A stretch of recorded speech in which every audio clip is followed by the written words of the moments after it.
الحمد لله نحمده ونستعينه ونستهديه ونستغفره ونتوب اليه، نعوذ بالله من شرور انفسنا ومن سيئات اعمالنا، انه من يهديه الله فلا مضل له ومن يضلل فلا هادي له، واشهد ان لا اله الا الله وحده لا شريك له، واشهد ان سيدنا محمدا عبده ورسوله. اللهم صل على سيدنا محمد النبي وازواجه امهات المؤمنين وذريته وال بيته، كما صليت على ال ابراهيم في العالمين انك حميد مجيد. اما بعد، أسأل الله تبارك وتعالى لي ولكم التوفيق والعون والمدد والثبات ثم القبول مع منازل ومدارج السلوك في منازل إياك نعبد وإياك نستعين، منزلة الارادة. منزلة الارادة، وفيها قول الله عز وجل: ومن أراد الآخرة وسعى لها سعيها وهو مؤمن فأولئك كان سعيهم مشكورا. ومن أراد الآخرة وسعى لها سعيها. الآخرة لابد من إرادة وسعي، لابد من إرادة، ولا يكفي الإرادة فقط ولكن إرادة وسعي. من أراد الآخرة وسعى لها سعيها، مش وسعى له بس، سعيها، لها سعي مخصوص، وسعى لها سعيها. كلمة سعيها دي تدل على أن هناك سعي مخصوص للآخرة. وسعى لها سعيها فأولئك كان سعيهم مشكورا، يعني ربنا عز وجل يعطي عليه من العطاء ما لا يشكر عليه سواه. عطاء يستحق الشكر، لكن ربنا عز وجل يعطيه عطاء اللي هو يحمد عليه من يستحق الحمد، يعني عطاء جزيل جدا، عطاء لا نهاية له. يكفي فيه ان الانسان يكون وجهته الله، يكون غرضه في حياته كلها الله، يبقى الله غيبه، الله همه، الآخرة نيته.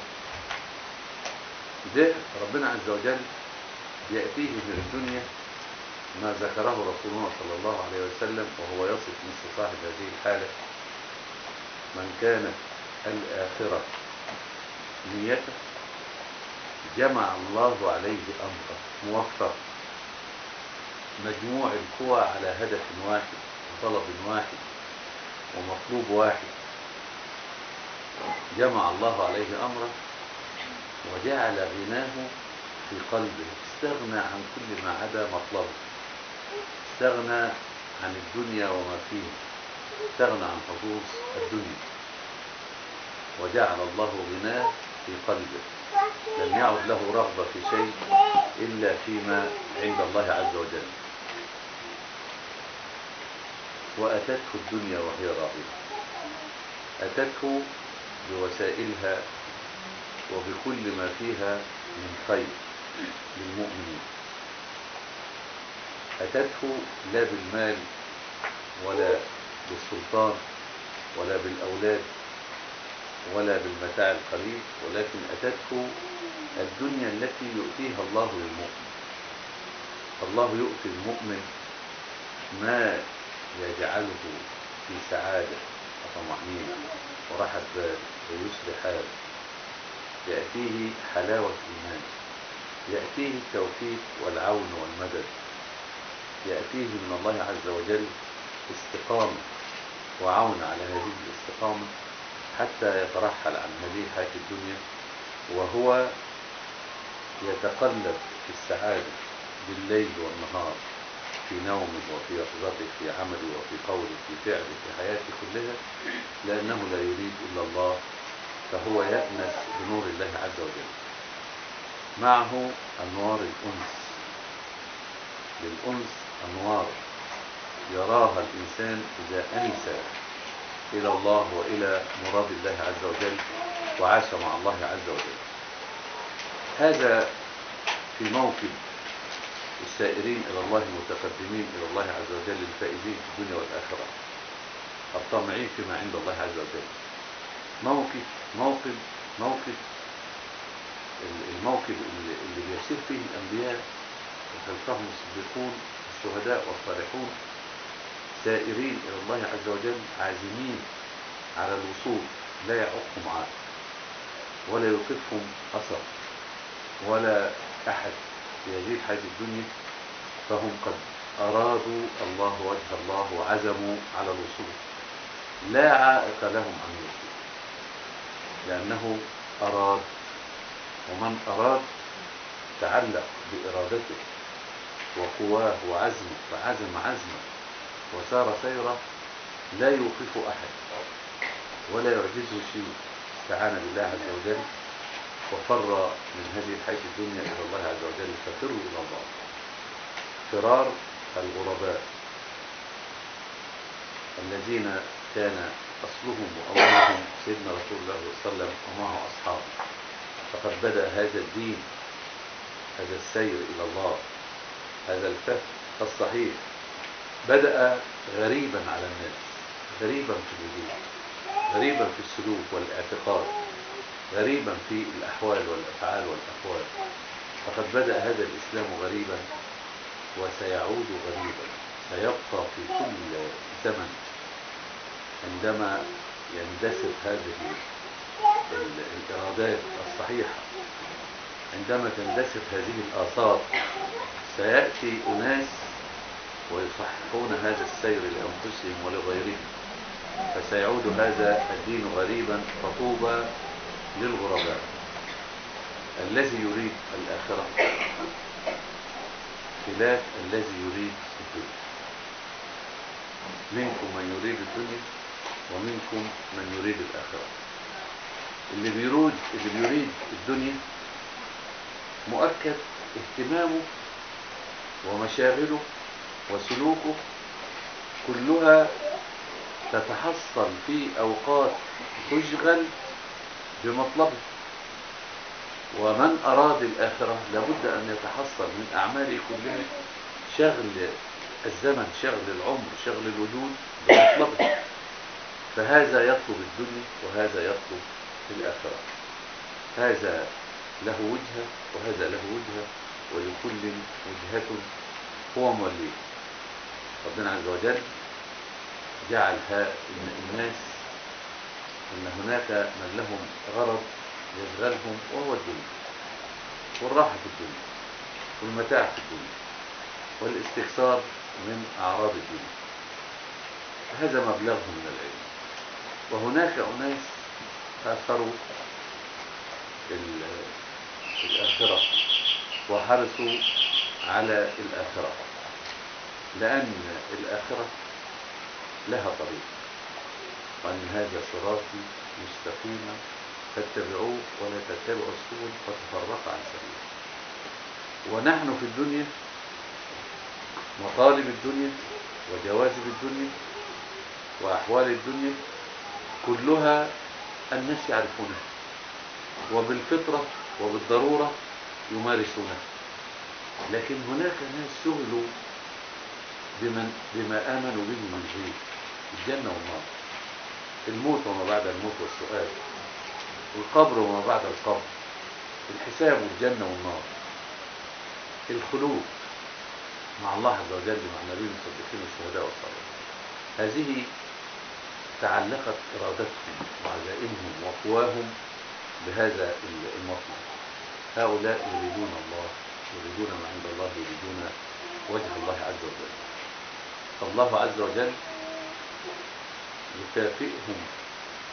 يكافئهم على هذا السعي مكافأة لا تخطر على بال الخلق أجمعين. قد أعد لأمثال هؤلاء في جنته من الدرجات ما لا يخطر ببال العالمين. أعددت لعبادي الصالحين ما لا عين رأت ولا أذن سمعت ولا خطر على قلب. كيف نحقق في حياتنا وفي واقعنا هذه الإرادة؟ كيف نتغرب ونحن في الدنيا ونصبح غرباء في أفعالنا وسلوكنا؟ كيف نشغل أوقاتنا ونعمرها بما يرضي الله، بما يريد الله منا؟ كيف نختلف ونتغاير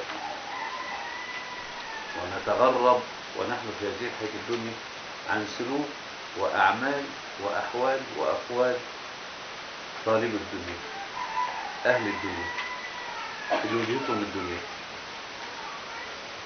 العلماء يعني أخبرونا بأعمال نملأ بها هذه الأوقات الله يريدها منا، ونحن بإرادتنا نختار ما يريد الله عز وجل. أولها بعد أداء الفرائض الإكثار من النوافل، لأنها هي القربات التي توصل إلى الدرجات.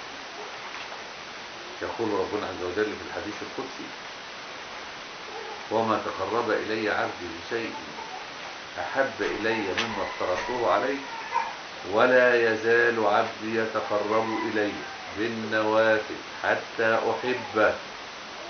حتى أحبه، منازل الأحباب، الحبيب يدعو أحبابه: تقربوا، سارعوا، سابقوا.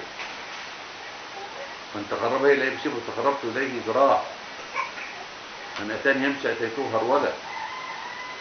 ينادي ربنا عز وجل ويدعونا داعي الله عز وجل محمد رسول الله صلى الله عليه وسلم، يدعو إلى الجنة وإلى مغفرة من عنده، يدعو إلى دار السلام، يدعونا إلى دعوة دائمة في جنته، في داره التي أعدها ويريد أن يكرم بها أحبابه. فمن أحب الله فليتحبب إلى الله. قل إن كنتم تحبون الله فاتبعوني يحببكم الله. ولا يزال رسول الله صلى الله عليه وسلم يتقرب بالقربات، ولا يزال يدأب بالليل والنهار، ولا يزال صلى الله عليه وسلم ليله قائم ونهاره صائم، ليله ونهاره في جهاد وفي مشغولية لله عز وجل. لا يزال يفعل كل القربات، عبد لله ورسول يبين لأمة النبي صلى الله عليه وسلم إلى يوم القيامة ما يجب على السالكين، وأن هذا صراطي مستقيما فاتبعوه ولا تتبعوا السبل. قل هذه سبيلي أدعو إلى الله على بصيرة أنا ومن اتبعني وسبحان الله وما أنا من المشركين. فأول هذه الأمور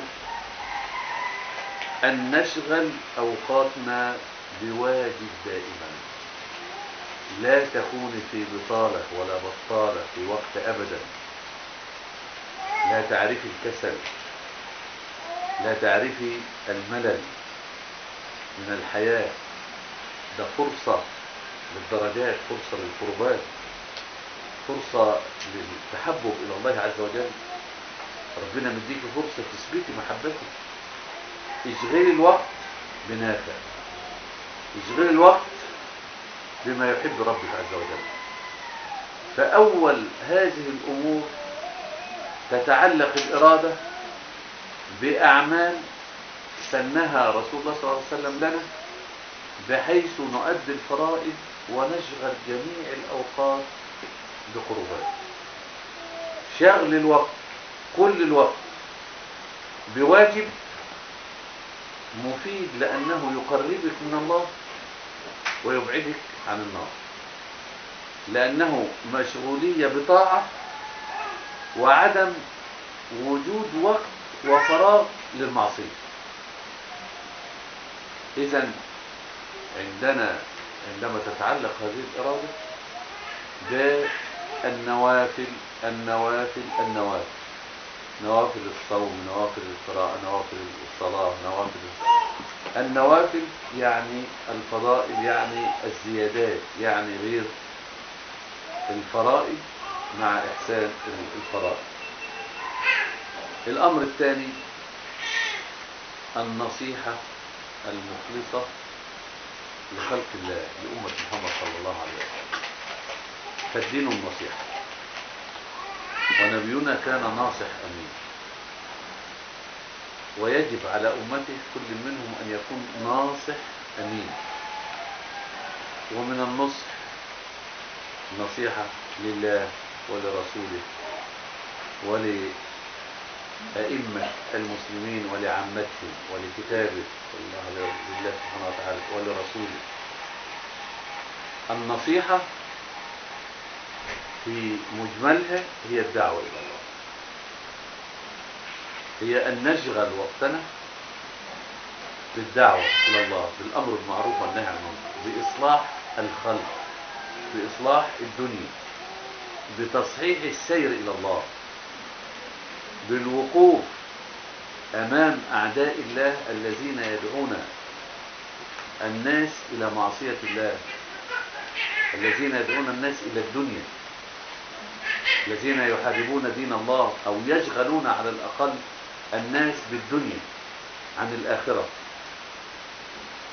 فالنصيحة هي بعد أن تعلقت إرادتك بالله وبالآخرة وطلب الآخرة، أن تتعلق إرادتك بإنقاذ من حولك، إنقاذ الخلق أجمعين، تنقذيهم مما كنت فيه من الفترة، من الكسل، من عدم الطاعة، تنقذيهم من حبائل شياطين الإنس والجن، تنقذيهم من الغفلة، تشغليهم بالآخرة، تصححي مسارهم، تبدأين بأحب الناس إليك أهلك، خيركم خيركم لأهلك، ثم الدائرة التي تليها والتي تليها حتى تعم الخلق أجمعين. فأنت دائما قلبك وفؤادك ومرادك متعلق بإنقاذ الخلق،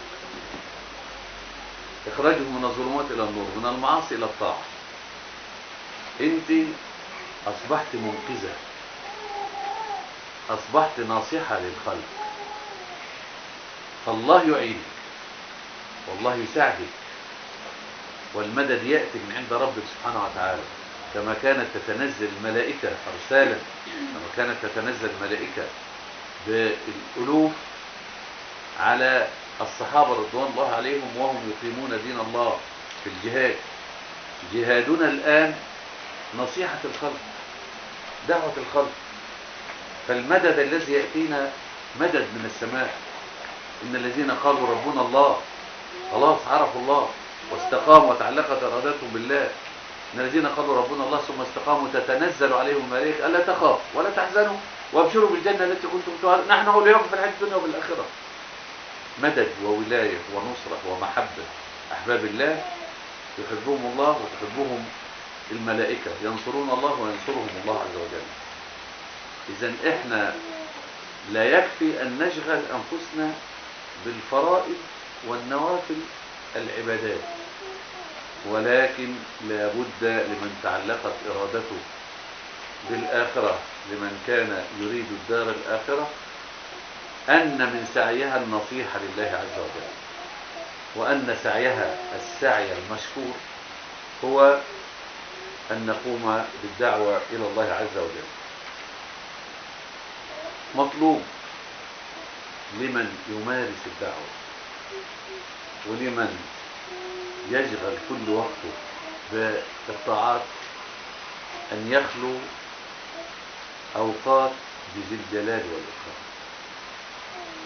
لابد من الخلوة، والخلوة ذات ومدد يذكر العبد فيه ربه خاليا حتى تفيض عيناه، فيكون من السبعة الذين يظلهم الله في ظله يوم لا ظل إلا ظله رجل ذكر الله خاليا ففاضت عيناه. والذي يذكر ربه خاليا له معنيين. المعنى الأول أن يخلو من خلطة الناس، من المشاغل والأوهام التي تشغل باله وقلبه حتى ولو كانت نصيحة للخلق. لابد له من وقت كما للجسد وقت لابد أن يستريح فيه بالليل ويسكن فيه الجسد عشان يعين على النهار وسبح النهار. لابد للروح أيضا التي تخالط والنفس التي تخالط الناس من أوقات تسكن فيها وتأنس فيها وتخلو فيها مع ذي الجلال والإكرام. لابد من هذه الخلوة التي ينشغل بها القلب واللسان والعقل بالتفكر والذكر والاتصال بالله عز وجل، حتى جوارحه كلها تتأثر فتزرف عيناه البكاء. رجل ذكر الله خاليا ففاضت عيناه. المعنى الثاني: رجل أو امرأة، عبد، خلا قلبه من طلب الدنيا وامتلأ بطلب الآخرة. خلا قلبه من الخوف عما يصيب ويلحقه في الدنيا، وامتلأ بالخوف من مقامه أمام الله. وأما من خاف مقام ربه ونهى النفس عن الهوى فإن الجنة هي المأوى. هذا قد خلا قلبه من طلب الدنيا وإرادة الدنيا وانشغل بإرادة الآخرة. هذه خلوة لابد من أن نعتمدها في طلب الآخرة والسعي للآخرة. وأهل السلوك يذكرون كثيرا هذه الخلوات ويسمون أن العبد ما بين خلوة وجلوة. الجلوة أن يظهر ينجلي أمام الناس، كما يقولون جلوة العروس، يعني أنها تتزين عشان يراها الناس وترى من الناس. فهذه خلوة وهذه جلوة. فلا بد الإنسان وهو مع الخلق في جلوته ناصح، ولا بد له من خلوة حتى تسكن نفسه وتستنير روحه ويقوى عزمه على معاودة الطاعة والنصيحة للخلق. أيضا لابد لهذا السائر من أن يختبر، لابد لهذا السائر من أن يبتلى حتى يميز السائر إلى الله الموقن بما عند الله، الذي عزم عزمة الرجال وصدق صدق الصادقين. لابد له من أن يختبر بالابتلاءات الكونية والدنيوية والشرعية. لابد أن يصبر صبر جميل لا شكوى فيه. لابد أن يصبر على مقاساة الطاعات ومقاساة ترك الشهوات ومقاساة الصبر على الناس. لابد أنه هيبتلى في أهله، يبتلى من الناس كما ابتليت الرسل من أقوامهم يدعونهم إلى الجنة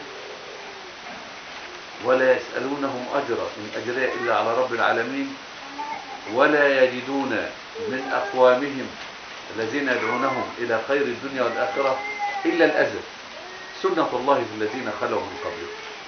لابد من أن الداعي والناصح للخلق من أذى من الخلق، ولو شاء الله لكان غير هذا، ولو شاء الله لهدى الناس، ولو شاء الله لاستقامت الدنيا بلا ناصح، ولكن ليميز الخبيث من الطيب، ولكن ليأخذ كل قدر عمله وقدر صبره وقدر طاعته وقدر مشقته ومقاساته مع الخلق في هذه الحياة الدنيا.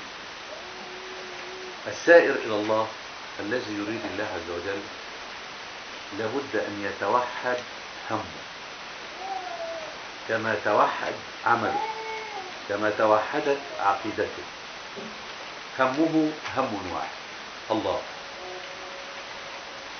غرضه ومطلبه مطلب واحد الله. لابد ان الانسان قلبه معلق بالله، مشغوليته ما عند الله، ما يريد الله عز وجل. لا يستويان أبدا. الذي على هذا المنحى من الاهتمام والاشتغال وإيثار ما عند الله، من المهتم بالدنيا ومطالب الدنيا ويؤثر الدنيا، ما يستووش عند الله عز وجل، ولا حتى عند الإنسان نفسه ولا عند الخلق. لابد من إيثار ما عند الله، وهو غيب وإرادته، وهو المطلوب وهو غير موجود. وأمامنا أن نطلب الدنيا، وسائلها متاحة وهي متاحة، ومتاع الدنيا متاح، ولكن نؤثر ما عند الله عز وجل بيقين الطامعين فيما عند الله عز وجل، بعزم الصادقين والمصدقين بما عند الله عز وجل. لابد من حال يؤثر ما عند الله عز وجل. لابد أن يكون الدنيا أمامنا والآخرة أمامنا، الدنيا متاحة والجنة وعد، نصدق الوعد أكثر ما نراه ونلمسه ونذوقه من متاع هذه الحياة الدنيا، ونقول كما قال النبي صلى الله عليه وسلم ومعه: مالي وللدنيا، مالي وللدنيا. كيف نصل إلى هذا في سلوكنا في البيت مع الأهل، في المعايش، في كل شؤوننا، إن يبقى آثرنا في الآخرة.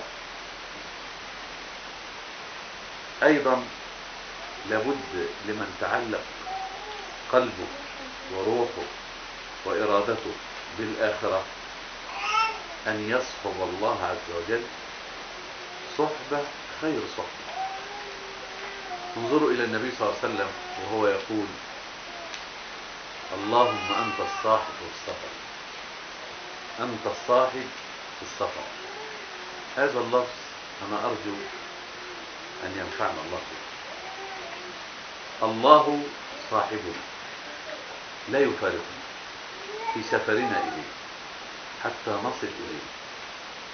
الله لا يدعنا لحظة بلا تأييد، بلا نصرة، بلا ذكر، بلا مدد، بلا جنود يرسلها. الله يسمع ويرى في كل لحظة، في كل مكان، في كل شأن من شؤوننا، في كل عمل نفيض فيه. الله معنا يصحبنا. ألا نحسن صحبة الله؟ ألا ندرك معية الله؟ أن الله معنا. لو معنا صاحب يحبنا كحب الله، لا يمكن أن يوجد أحد يحبنا كحب الله، ولا له فضل علينا كفضل الله علينا. كيف لا نحسن صحبة الله عز وجل وهو معنا أينما كنا؟ لابد من الحياء من الله عز وجل، لأنه صاحب. نحسن الصحبة لأننا نذهب إلى الله، نريد الله عز وجل ولا نريد إلا الله عز وجل، والله معنا ونحن سائرين إليه. فكيف نسير مع الله؟ السير مع الله، السير إلى الله، السير بالله، هذا يحتاج إلى أن تتفرغ قلوبنا وأوقاتنا وكل قوانا للعلم بالله، لأداء أدب الصحبة، واجبات الصحبة، أدب الإحسان كما أحسن الله إلينا. هذا أيضا اللي تعلق قلبه بالله عز وجل لابد أن يصاحب الله، له صحبة مع الله، بذكره، بشكره، بطاعته، في كل لحظة وفي كل وقت. كان رسول الله صلى الله عليه وسلم يذكر الله على كل أحيان، على كل أحيان، كل أوقاته وكل أحواله ذاكر لله عز وجل. أينسى الله؟ أينسى الله؟ الله وما عداه باطل. نذكر الباطل ولا ننسى الحق، وننسى الحق. أينسى الله؟ أيشكر غير الله؟ أيطاع غير الله؟ أيحب غير الله عز وجل؟ هذه صحبة رفعنا الله عز وجل إليها، كيف لا نحسن هذه الصحبة؟ الله ينظر إلينا ويفرح كلما أتينا شيء من مرضيه. ارضي الله، احرصي على أن تعرفي ما يرضي الله، وسارعي إلى مغفرة الله ومرضاته، سارعي إلى طاعاته، سارعي إلى كل مرضاته حتى يرضى الله عنك.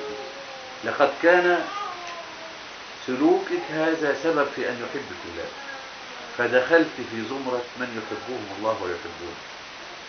ألا ينبغي عليك أن تدخلي في زمرة أخرى ووصف آخر ممن رضي الله عنهم ورضوا عنه؟ ألا تفعلين ما يرضي الله حتى يرضى الله عنك؟ ألا تكوني من المرضيين؟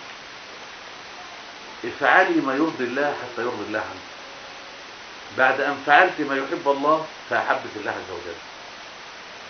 فمحبة الله مطلب، ومرضاة الله مطلب. ولذلك كان النبي صلى الله عليه وسلم يحدد في سؤاله ويحدد هذه الوحدانية وهذا القصد: أسألك رضاك والجنة. أسألك رضاك والجنة. لابد لمن يقوم بهذا إن ربنا عز وجل يريد أن يعرف من يحبه الحب الحقيقي الخالص، من يفعل هذا لمرضاة الله لا لشيء آخر، فيفتح عليه من الدنيا من محبها ومن مكارهها. يفتح على العبد بما يحب العبد، ويفتح عليه بما يكره العبد. يفتح عليه بأشياء تشغله، ويفتح عليه بأشياء يسخطها، ليرى العبودية في الشأنين: شأن الذين أنعم عليهم كيف حمدوا ربهم وشكروا ربهم وأطاعوا ربهم شكرا، كما كان موقف النبي صلى الله عليه وسلم عندما غفر الله له ما تقدم من ذنبه وتقدم فقال: أفلا أكون عبدا شكورا.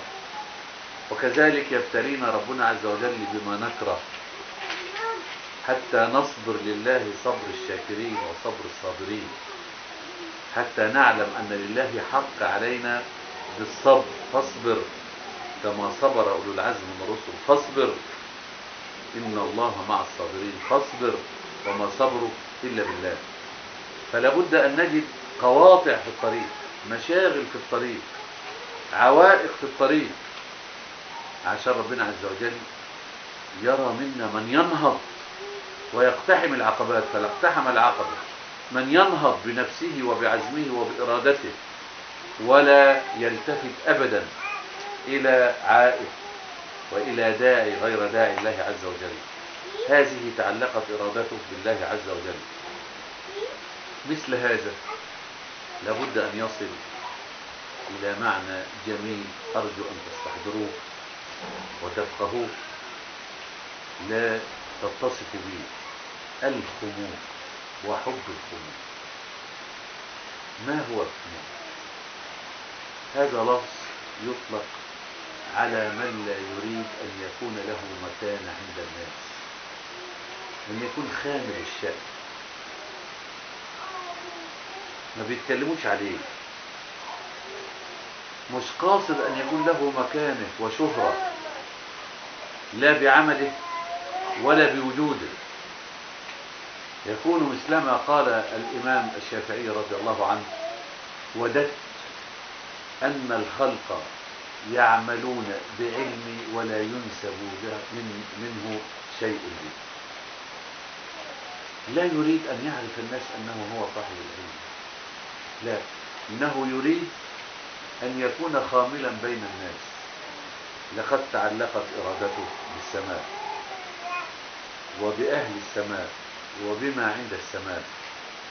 لقد تعلقت إرادته بالله عز وجل، إن الملائكة الملائكة هي التي تعرفه، فالله يباهي بمثله وبمثل هؤلاء المتعلقون المريدون ما عند الله، يباهي بهم الملائكة وتذكرهم الملائكة. الملائكة تذكر المستقيمين، فاغفر الذين تابوا واتبعوا سبيلك وقهم عذاب الجحيم. حملة العرش، السماوات والأرض والجبال والشجر والحجر والمطر، حتى الحوت الأسماك في البحار تستغفر لمعلم الناس الخير. هذا تعلقت قلبه بغير الناس، بغير الخلق، فجند الله له جميع الخلق. السماوات والأرض يستغفرون له ويدعون له ويحبونه ويذكرونه عند الله عز وجل، لأنه توحد في وجهته بإرادته وجه الله عز وجل، بإرادة الآخرة، ولم يعد له رغبة في الدنيا ولا في أهل الدنيا. إن خالطهم يخالطهم كالغريب عنهم، إن خالطهم كالناصح الأمين لهم، إن خالطهم فهو المتواضع النافع الخادم لهم، وهو قلبه مع الله. يخالط الناس بجسده وروحه وإرادته ورغبته فيما عند الله عز وجل. يصفون مثل هذا بأوصاف، يقولون أن مثل هذا ستكون نومه غلبة ضرورة، ما ينامش لما يغلبه النوم، أوقاته مشغولة، أوقاته محمودة، أوقاته عامرة، كما قلبه عامر بالله عز وجل، فهذا نومه غلبة. ويقولون أكله قلة، أكله يعني لمجرد إنه هو يسد نفسه عن إنها تطلب الأمر، بيأكل بس عشان يستقيم جسده طاعة لله عز وجل.